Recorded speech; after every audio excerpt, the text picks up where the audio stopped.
This Kiyomi and Juju Watkins thing was pretty crazy. So yesterday, USC played Rutgers. It was supposed to be a big matchup. A lot of people got tickets to go to the game. Most of you guys are familiar with Juju Watkins. Her and Paige Beckers are the two biggest names of women's basketball, I'll say. This Kiyomi McMiller, she's like a star. I think she's a freshman. She could get freshman of the year or something like that. She's been killing it at Rutgers, right? So this was supposed to be a big matchup. If she would have played well in this game, this kind of would have solidified her bid for, I believe, freshman player of the year. Rutgers' previous game, she actually got benched, like I think in the second half, I believe. The coach decided to bench her versus USC, the most important game of her career. I thought she did something crazy. Her advisor came and spoke out against it. I feel like if she did something insane, somebody's not going to take up for you. They're usually going to side with the coach. You know how it is. You get in trouble at school. Your parents usually going to side with the teacher. The person who's her advisor is siding with her. Like, on like, why the hell did you do this? You know what I'm saying? So this is pretty crazy. So check this out. This was the tweet that set it off. So it says, Rutgers women's basketball star freshman Kiyomi McMiller is out for tonight's matchup against Juju Watkins and number 4 USC. This decision was made by head coach Coquese Washington. Said, to my fans, I'd like to apologize to my fans. I will not be playing in today's game versus USC, which is number 4 in the country. This decision was made by my head coach. Thank you for your continued support. Like, a lot of people got tickets to this game and a lot of fans were left disappointed. Like, imagine women's basketball is such an important moment. It's really taken off now. And it's games like this people are tuning in for. And the coach just sat her. Like, the coach just benched her.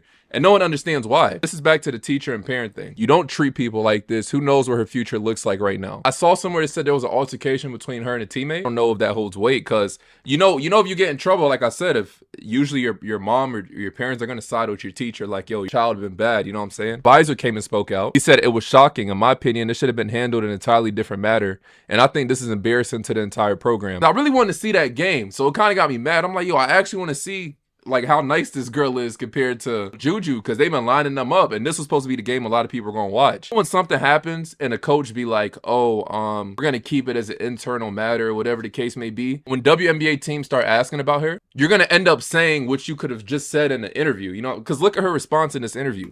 She's a WNBA prospect, right? That's how she's a WNBA prospect. Whatever you're going to tell the WNBA teams when they ask about her, you could have just said it. Like, it's not, you know what I'm saying? It doesn't make sense. Well, my thing is, if she ended up suspending her for bullshit, I hope she transfers. And the coach is probably going to end up getting fired because this is the worst loss in program history yesterday. I obviously hate to ask, but with Kiyomi McMiller, just what happened? What can you tell us about what is, you know, where we are, and is this a one-off or is there more involved? You know, the thing with Kiyomi is, you know, we're gonna keep it internal. I read somebody sent me a Kansas State men's basketball coach at one of his recent press conferences, and he talked about his faith, how he sees coaching as a ministry, what he does in terms of leading and connecting with the young men on his team, his perception and his understanding that what he does is a ministry. Coaching is not just about what happens on the court on game day. It's about how we impact these young women that are in our program in all aspects, from their character to their growth into womanhood, into their decision making. You know, I see my role as a coach as being more than X's and O's and wins and losses, but how am I impacting the young women in my that's always going to be first and foremost in the decision making that we do that goes into this program. It's about defining character, growing young people. So as we, I'm gonna ask you like a question you don't want to answer, like something like this. She doesn't want to talk about the incident, obviously, right? She's gonna get in a little detail later, but you use something else that kind of relates back to it, but it leaves the reporter or journalist in kind of a frenzy because he can't really.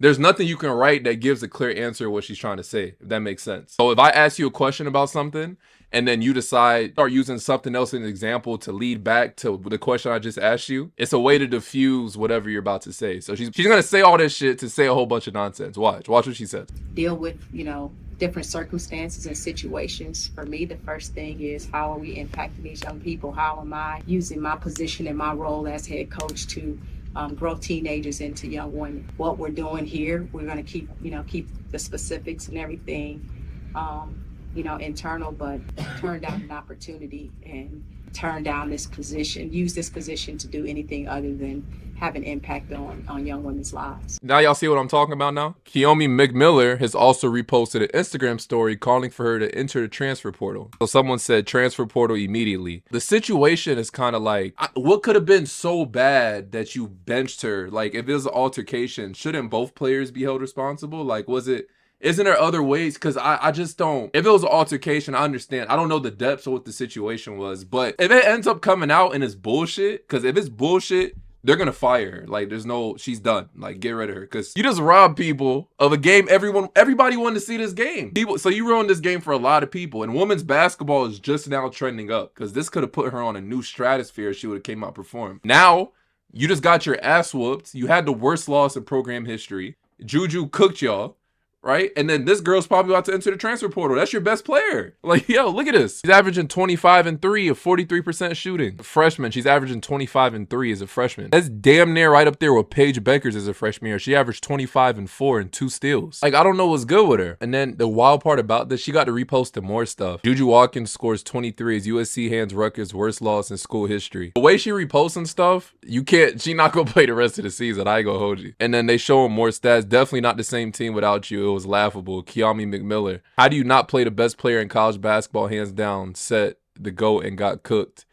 They probably meant to say sat the GOAT and got cooked. Get back out there. She about to transfer. The coach gonna get fired. They're already 8-8. She gonna transfer. It's over with. Seen so far. Yeah, I mean it's a blessing every time we come out here and play a solid team. And I think that's an occurrence that happens often. I mean, everybody can hoop, so we're just grateful for every opportunity to play a solid team.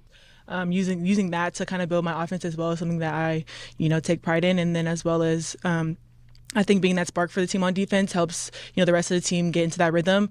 And yeah. Efficiency across the board is significantly better from 2, from 3, turnovers are down. What is the biggest leap you've made in year 2 that you're happiest with so far? Being able to enhance my IQ is just the biggest part of that, which comes with just learning the game and growing in all areas. On the road, hearing fans cheer for you. I mean, you see that in other places, but this is a league game and people are cheering for you every time you do something.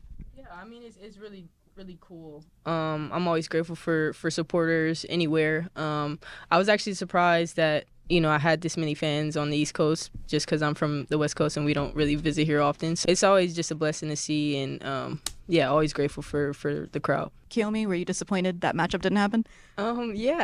She's a good player.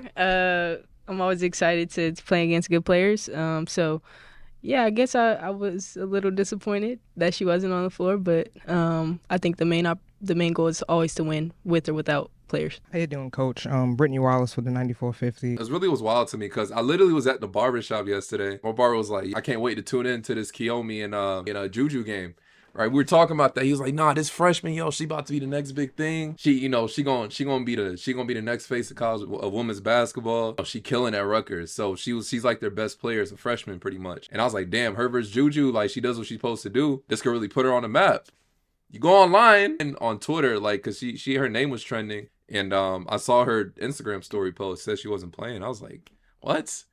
And then she said it was due to her coach. I was like, what the hell did she do? Like, she had to have done something crazy. But I'm going to play Juju highlights. Let me know your thoughts on that. You're probably going to hear about this. It's not really mainstream, but you're probably going to end up hearing about this. I'm sure she's going to put her name in the portal. If she puts her name in the transfer portal, every school and their mama going to try to get her. You know what I'm saying? So let me know your thoughts on that in the comment section. And I'm going to play the highlights from the game. Or I'm going to play Juju Watkins highlights from the game. And let me know your thoughts on that in the comment section. And as always, it's your boy.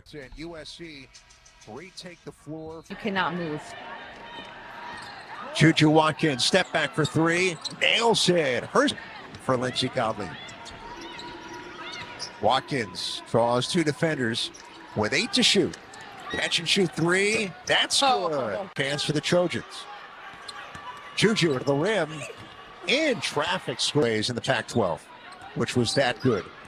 Watkins, long 2 off the triple stroke. And move the ball quickly, pass it up the floor, not dribble it.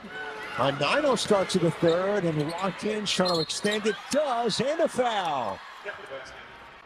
Has numbers. Juju, no looker. Layup is good for Smith. Stipe kept her foot down, but gives it right to Watkins. Watkins pull up for 3, knocks it down. 7 games last year, Watkins still in, and that's short off the dribble. Gets the rebound, goes back to work, and bro, when you miss a shot on women's floor, the rim be so rude. Forced with the I let you know you missed that shit. And there's another board for Juju. Glides up the floor, right to the rim like a gazelle, scores.